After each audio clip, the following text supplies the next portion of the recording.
nueva. Vamos de inmediato. ¿Cuál es la propuesta de hoy día? Temas a desarrollar primero a modo de claves. El presidente Kast ordenó la creación de una comisión que pueda reunir todos los antecedentes disponibles frente a los vacíos de información en el caso de los niños haitianos ingresados a Chile. La instancia estará encabezada por la ministra de Desarrollo Social, María José Wolf, y colaborará con el Servicio de Migraciones con la meta de establecer si existen casos efectivamente de desaparición o de vulneración de derechos en esta situación que ha sido presentada incluso con ribetes de escándalo. Atención, porque esta noche en nuestra edición central de Tele 13, cobertura especial, segunda parte de un reportaje que da cuenta de lo que nuestro equipo de reportajes ha podido investigar al respecto. ¿Qué más? 5 militares bolivianos fueron detenidos en la frontera al ingresar armados y a bordo de un vehículo militar a territorio chileno en la zona fronteriza de Colchane. El vehículo militar quedó a disposición de la Fiscalía del Tamarugal y los detenidos serán reconducidos a través del complejo fronterizo.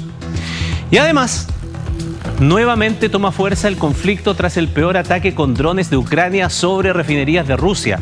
Unos 200 aparatos impactaron contra objetivos, provocando columnas de denso humo que se elevaban hacia el cielo de Moscú y que ponen evidentemente una interrogante de hacia dónde derivará el conflicto, si va a haber una escalada de violencia que se va a incrementar a partir de estas acciones también. Eso en el plano internacional. Volvamos a nuestra realidad local porque seguramente usted lo recordará, la semana pasada estuvimos hablando de la encuesta CEP y en algún sentido nos detuvimos por unos minutos en lo relacionado también a algunas preguntas por el tema de la natalidad que se hacía allí. Lo estuvimos conversando y dijimos la próxima semana vamos a profundizar en ello. Y la contingencia además nos ha ayudado porque fíjense ustedes que en el día de hoy este tema ha estado en la discusión pública y en la noticia porque la ministra de Salud, May Chomalí, anunció que el gobierno le va a poner urgencia legislativa a proyectos de fertilidad, por ejemplo. Y además se ha anunciado la creación de la Comisión Asesora del Plan Chile Renace, precisamente para que entregue y sugiera políticas públicas a esta administración en un plazo de aquí a marzo del próximo año, en donde esas políticas públicas puedan fomentar la natalidad en un Chile que se está poniendo viejo, sin duda. Esa es la realidad que tenemos. Y como decíamos, ese día estuvimos conversando con Sandra Quijada, coordinadora del área de opinión pública de CEP, por los resultados de ese día más orientados en el ámbito de la contingencia política y quedamos comprometidos a volver a conversar de estos temas de natalidad y la contingencia, Sandra, no ha favorecido porque no puede tener más plena vigencia que en el día de hoy. Bienvenida. Muchas gracias, Ramón. Exactamente, es demasiado contingente. Y bueno, entremos en esos datos porque en una mirada general luego vamos a revisar algunas gráficas. Bueno, nuestra tasa de fecundidad global en Chile muestra un decrecimiento que, corrígeme, pero desde el año 97 que dejamos, fue la última vez que tuvimos 2.1 sí. de ese rango, que viene a ser la tasa de reemplazo. Veníamos de 2.4 y ahora estamos en 0.99. 0.99 y digamos que ese es todavía un dato provisional del INE. Yo diría que pronto, o quizás más al final del año, van a sacar el dato real, porque ese dato ha variado de 96 a 99, entonces puede ser que tengamos esperanza de llegar a 1 todavía. Todavía puede ser que lleguemos a 1. Pero 1 no es bueno tampoco, es malísimo. Es malísimo. Eso en el contexto de las cifras nos demuestra que, por ejemplo, hay datos que son muy reveladores. Nacimientos. En el año 1993, Sandra, 275.916 nacimientos en Chile. El año 93. 2025, 146.446. Hay una diferencia de 46%. Sí, alrededor de 129.000 nacimientos menos. Entonces, la verdad es que es bien preocupante. Porque, a ver, nosotros tenemos políticas públicas súper buenas que han ayudado en el fondo a que se erradique el embarazo adolescente. Y lo que hemos visto cuando no hemos investigado más en este tema es que la tasa de natalidad estaba muy subsidiada por el embarazo adolescente. Entonces, en el momento en que en el fondo se universaliza la píldora del día después, ¿cierto? Hay todo digamos, una política pública de, digamos, erradicar este problema. La tasa de natalidad se viene abajo después del 2015. Entonces, la verdad es que, fenómeno, ¿eh? Claro, porque de hecho no queremos adolescentes embarazados, por supuesto, absolutamente no, ¿cierto? De hecho es uno de los, está dentro de, digamos, de los objetivos de desarrollo sostenible, o sea, no queremos niñas embarazadas porque eso genera otros problemas. El punto es que el que las mujeres o las familias, más bien las parejas, ¿cierto? Porque las mujeres no tienen solas las guaguas, digamos. Las parejas no es que no quieran tener hijos ahora, es de antes. Este problema es mucho más atrás que el 97 cuando llegamos a la tasa de reemplazo.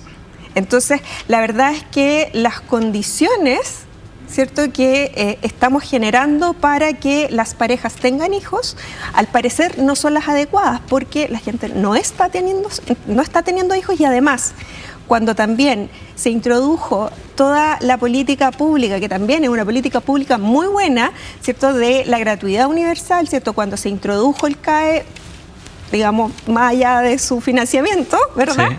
Pero hubo muchas posibilidades para que las mujeres se integraran a la educación superior y eso sucedió. O sea, hoy día tenemos más mujeres que hombres ingresando a la universidad. Entonces, ¿qué pasa con eso? Las mujeres van postergando, ¿cierto?, su maternidad. En los años 90, la maternidad, el primer hijo, tú lo tenías a los 25 años, entre 25 y 26. Hoy día está entre 30 y 34. Entonces, si tú quieres tener un segundo, un tercer hijo, ya te pilla el tiempo. Ya no es tan factible tener 4 o 5 hijos como teníamos en los años 60, porque al retrasar, ¿cierto?, la edad de la maternidad, independiente que uno quiera o no tener más hijos, se va acortando el espacio donde uno puede efectivamente hacer ese proceso. Claro. Ahora, la cantidad de hijos que una persona quisiera tener, que una mujer quisiera tener, en todo caso, cuando se manifiesta, viendo algunas de las cifras que arrojaba los sondeos que ustedes han hecho, igual me llama la atención porque cuando se le pregunta cantidad de hijos que quisiera tener, haciendo como en un ideal, no se acerca a cero, no es que diga, no, yo no quisiera tener, sino que da 2.4. 2.4, perdón, por si alguien dice como 2.4 hijos, nadie puede tener 2 hijos y medio, es un promedio, claro, se entiende. Así como el 2.1 de la tasa de reemplazo. Exacto. Ya, pero eso quiere decir que sí, yo estaría en mis planes tener, pero después, ¿qué es lo que sucede? Porque una cosa es que yo manifieste una intención, claro, y otra cosa es que yo la materialice. Exactamente. De hecho, si uno mira estos datos juntos, ¿cierto? El número de hijos que tienen las personas, ¿cierto?, versus el número de hijos que quieran tener, cuando tú observas esas cifras, hay un 30% de personas que no tienen hijos. Dice no tengo, 0 hijos, ¿ya? Pero solo un 11% dice que no quiere tener. Entonces hay una brecha muy grande, que es ese 2,4 que tú mencionabas en promedio, ¿cierto? Entonces, ¿qué pasa? Pasa que detrás de esto está, ¿cierto?, este retraso en la maternidad, que es un punto.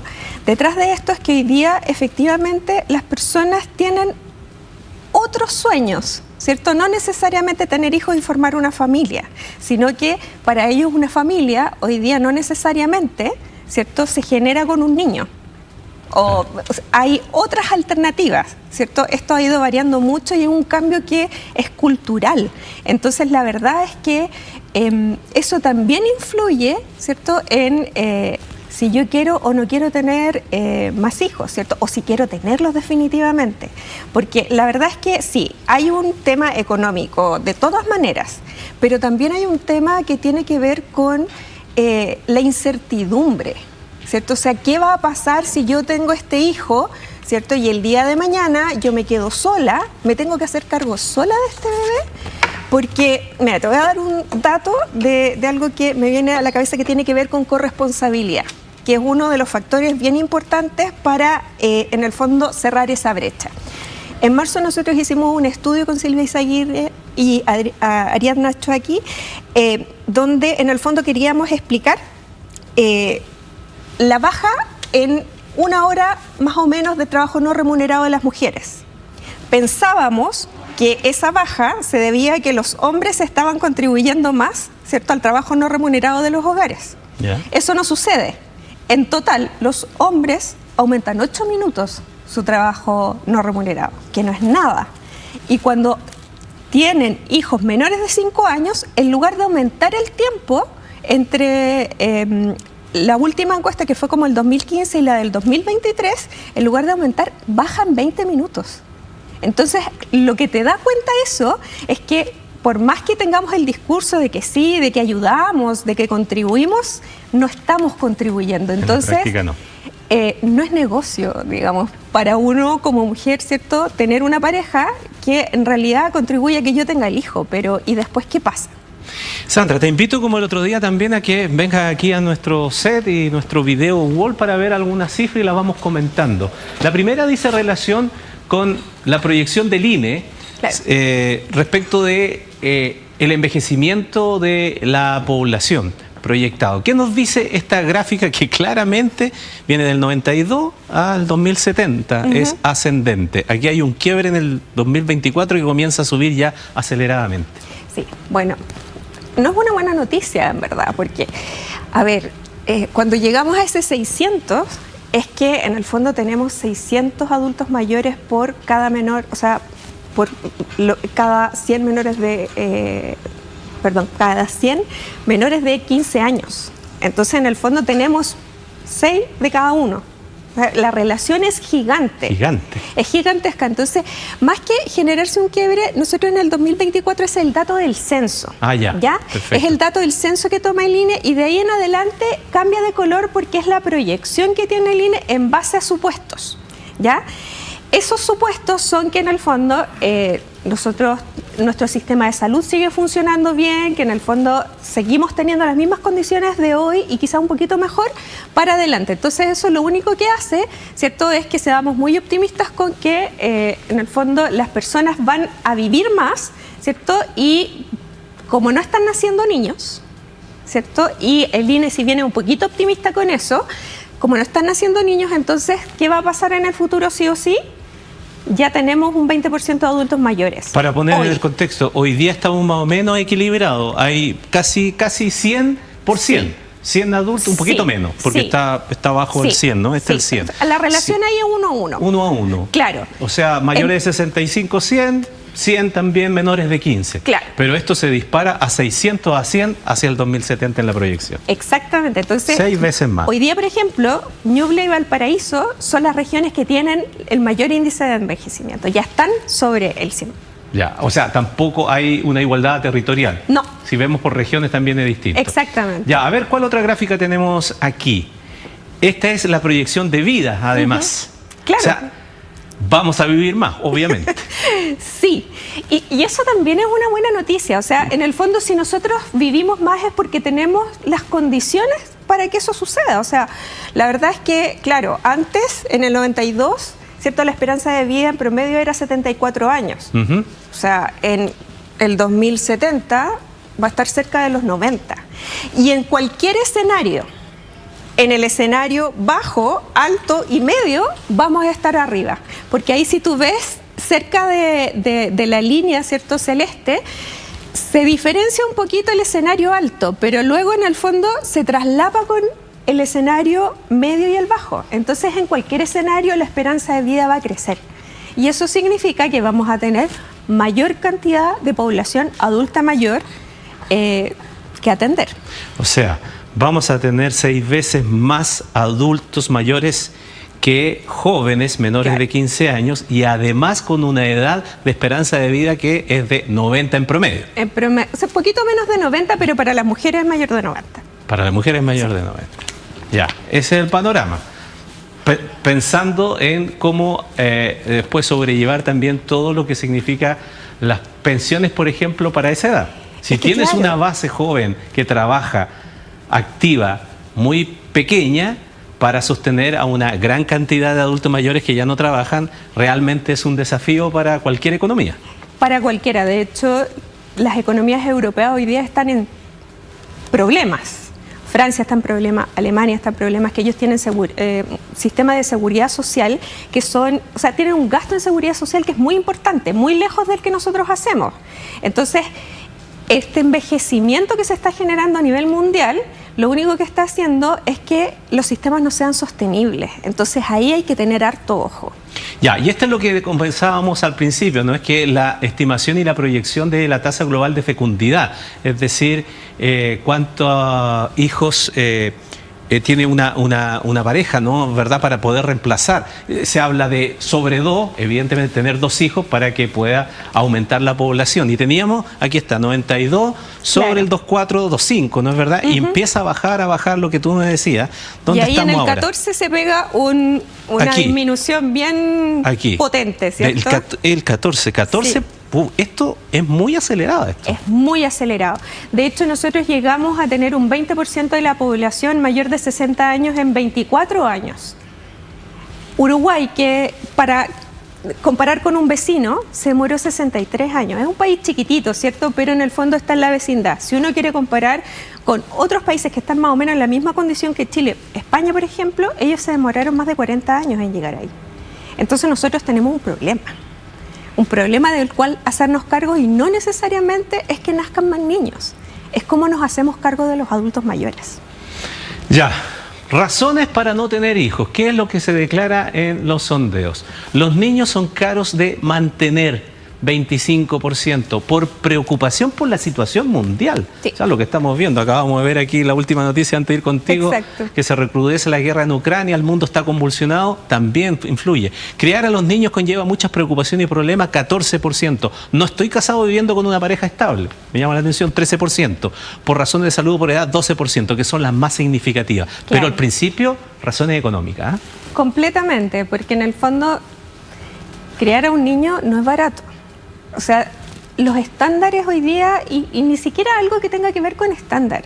O sea, al niño hay que mandarlo al colegio, hay que vestirlo, hay que alimentarlo, ¿cierto? Entonces, es caro, no alcanza, pensando en que el ingreso medio de los chilenos está en alrededor de 700.000 pesos. Y criar un niño mensualmente sale como 300.000 más o menos. Entonces, la verdad es que es bien importante la parte del presupuesto que se va en ello.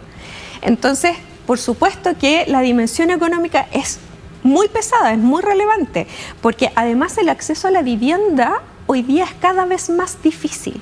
Entonces, si le sumas a eso la vivienda, lo caro, que aumenta la inflación por las razones mundiales, ¿cierto? Por las razones internas también, que estamos en una situación de desempleo que es, digamos, no sé, parece que ya en el fondo del umbral pasamos el 8 y ahí nos vamos a quedar. Pareciera, ¿cierto? Entonces, bajo esas circunstancias, la incertidumbre es demasiado grande. Tener un hijo es una decisión de largo plazo. Es como cuando yo invierto en un bien raíz, ¿cierto? Claro. Guardando las proporciones, por supuesto, porque eso es material, esto es humano, ¿verdad? Pero se entiende el ejemplo. Pero es una inversión de largo plazo. Entonces, tomar esta decisión, ¿cierto? Es muy difícil cuando el escenario económico tiene tanta incertidumbre. Mira, plantea todo un desafío. Estaba pensando mientras tú decías esto y lo cruzaba con algo más de la información o lo que conversábamos allá cuando te decía que cuando se le pregunta qué cantidad de hijos quisiera tener, 2,4 en promedio, pero dice los niños son caros de mantener, lo dice un cuarto de las sí. Personas consultadas. Entonces, no es tanto que no quiera, es que lo que pasa es que las condiciones no están dadas. Exacto. Por lo tanto, raya para la suma. Si mejoráramos las condiciones, no está el impedimento necesariamente de que es un no absoluto. Exactamente, o sea, lo que comentábamos, ¿cierto? Hay un 30% de personas que no tiene hijos hoy día, pero solo 11 dice que tomó la decisión de no tenerlos. Y ese 11% se parece mucho a este 12%, ¿cierto? Que no tiene hijos por razones de salud o de edad, ¿cierto? El porcentaje de personas que tienen problemas de fertilidad es entre 8 y 10%. Entonces se parece mucho a ese porcentaje. Entonces ahí también hay que poner ojo. Y una cosa que quisiera mencionar es que está súper abajo, ¿cierto? El tema de que las mujeres, acá, tener niños hace que sea más difícil que la mujer trabaje. 4%. Esto es en el general, cuando yo le hago la primera pregunta a la persona que no tiene hijos, pero cuando yo hago el filtro de quien sí tiene hijos, ¿cierto? Y le pregunto por qué no tiene más, ¿cierto? Eso sube al segundo lugar.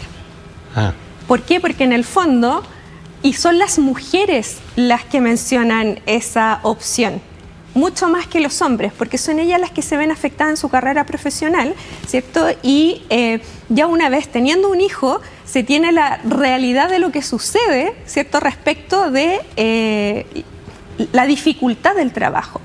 Hoy día la conciliación, ¿cierto?, del trabajo y el tener un hijo pequeño no es tan fácil tampoco. Hay un vacío súper importante que se da entre el jardín infantil y el preescolar, ¿cierto? Antes de que los niños entren a primero o segundo básico, ¿cierto? Porque no hay quien te cuide al niño el mediodía, ¿cierto? Que el niño va a prekinder y a kinder, ¿cierto? ¿Qué haces con ese mediodía? Donde el niño no está en el colegio. ¿Quién lo cuida? Y si cada vez tenemos menos niños, vamos a tener menos redes de apoyo.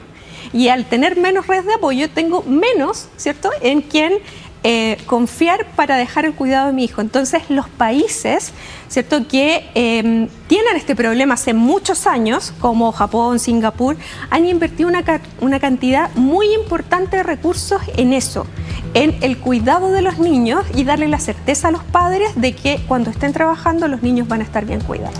Bueno, es interesante estos datos que hemos podido revisar en estos minutos como para sacar una pequeña conclusión nada más y pensando en esta comisión asesora que precisamente con todos estos datos tiene que buscar propuestas de política pública que puedan converger a que este escenario cambie, no en lo inmediato porque esto va a demorar. Exactamente. Pero para finalizar solamente, dos cosas. Una que dice relación con la valoración de, al final, el entorno familiar. Esto no es un rechazo a la familia en términos generales. No.